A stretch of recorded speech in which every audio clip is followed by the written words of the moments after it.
आज आपण नासलेल्या दुधापासून घरच्या घरी डेअरीसारखे फ्रेश पनीर तयार करणार आहोत. तर इथे हे दूध नासलेलं आहे. यामध्ये आपण 1 चमचा सायट्रिक ॲसिड घालणार आहोत, जेणेकरून दूध जे आहे ते चांगले फाटले जाईल. आता आपण हे चांगले मिक्स करून घेऊयात. मिक्स केल्यानंतर याला एक छान अशी उकळी येऊन द्यायची आहे. उकळी आल्यानंतर इथे हे दूध व्यवस्थित फाटले जाईल. आता आपल्याला हे जे दूध आहे ते एका चाळणीवरती सुती कपडा ठेवून या पद्धतीने घालून घ्यायचं आहे आणि यामधील पाणी पूर्णपणे नितळून घ्यायचं आहे.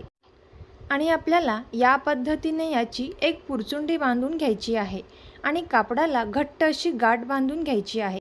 यानंतर आपल्याला हे असेच एक अर्धा तास बाहेर ठेवायचं आहे आणि 1 तास नंतर आपण हे पनीर फ्रीजमध्ये सेट होण्यासाठी ठेवून देणार आहोत.